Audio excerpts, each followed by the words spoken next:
Hey everyone, it's Donna Cruz, the CEO of Savvy Technologies, and joining me today is Bob Lenarcik. And Bob is a Senior Experience Solutions Engineer for RingCentral. Thanks for joining, Bob. Thanks for having me. You bet. So Bob and I are going to be doing a series of short interviews on pertinent customer experience or CX topics pertaining specifically to AI in CX. And today we want to start out by talking about the AI-powered contact center in the context of what has changed and what has next. What's next, excuse me. So Bob, in your view, what are the biggest changes you've seen in how AI is being used in contact centers looking back over the last 12 to 18 months? I think the biggest change, well, initially, if we were looking back in time, I think the initial intent of customers or companies deploying AI in the contact center space is really to take uh, take customer interactions away from the customer. In other words, divert the interactions to AI so the AI can do the commonly asked questions and in some cases basically offload that or reduce the number of agents to handle the call volumes that they've been seeing in the past. So it was mainly seen, I think, as a cost saving expense. And then, obviously that is changing a little bit. The agents are getting better at handling more complex interactions, but I think that was the original, let's say, push for deploying AI. Um, and then over the last few months, it's been shifting to helping agents do better at their jobs. So things like assisting agents with knowledge base suggestions based on what customers are asking about is, I think, the bigger area where I think the contact center company or companies with contact centers are focusing on these days, empowering Yeah, agents.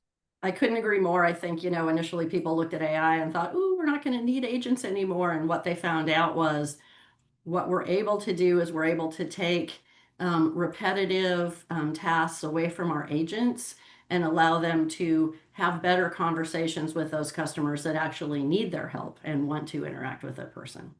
Yeah, and unfortunately, I think consumers themselves have actually been a little reluctant to adopt AI. Gartner published a study last year where they surveyed consumers asking about their impressions around AI. And the vast majority of people felt that AI was being deployed to make it harder to talk to a human. And they also found out that over 50% of consumers they surveyed would stop doing business with a company if they knew that AI was the primary source of support.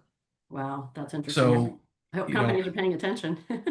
yeah, and I think to date, a lot of the implementations of AI have been not great, and not because the technology itself isn't very good.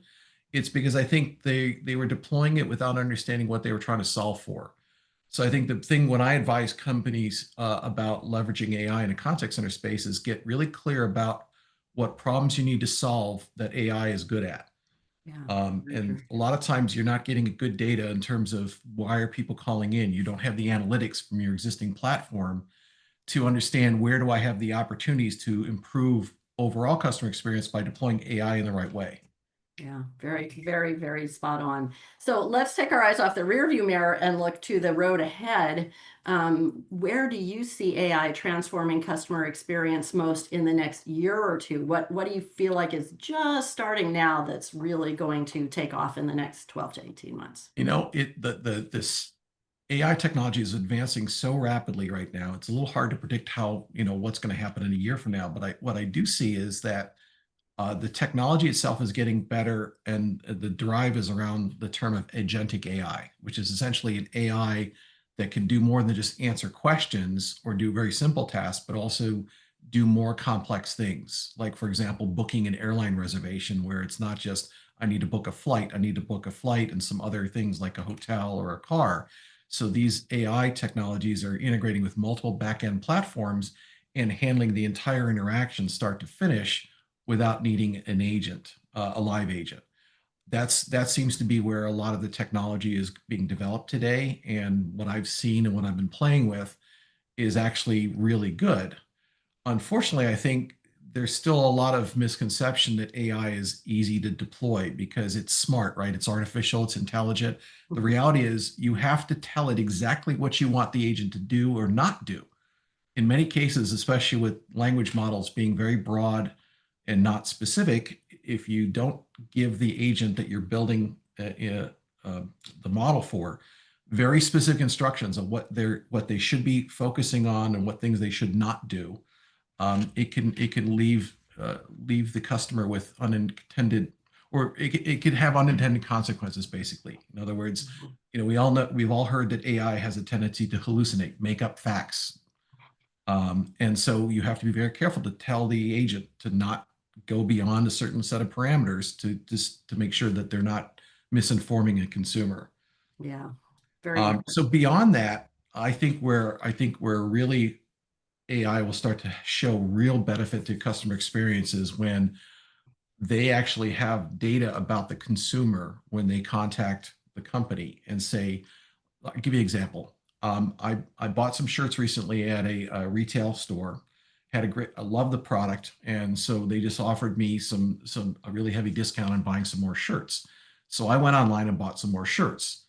Now, I did that all online, didn't talk to a person, didn't talk to a sales rep. Now, if I need to contact them, what would be really nice is if the AI recognized that I had ordered previously and how I did the orders and what I ordered and asked me, am I calling about or contacting about something I recently ordered, or is this something you have a question about elsewhere?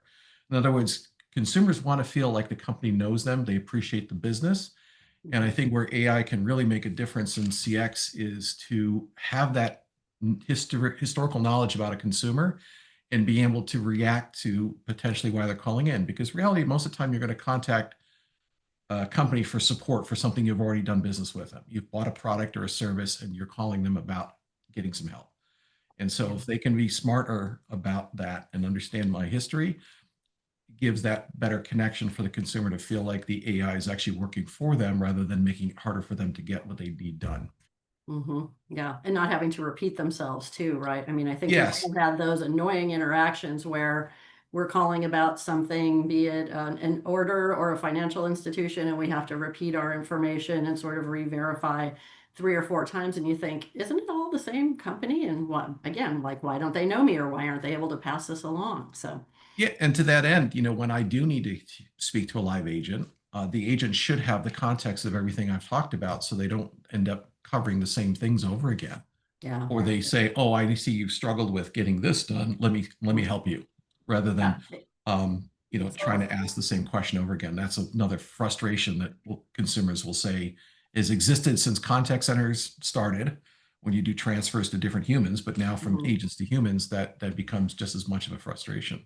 Yeah, so hopefully AI is going to help us solve some of those. What seem like very simple and straightforward issues, right? As well as then feeling like, again, the company has a relationship with us. They know what we're doing, what we buy from them, whatever the channel might have been, whatever channel we might have started communicating with. So if we do end up talking to a live person, right, all that knowledge is passed forward. Well, Bob, that's all the time we have for this particular topic. Thank you so much for sharing your insights. And don't miss our next short video on the full journey view. Thank you.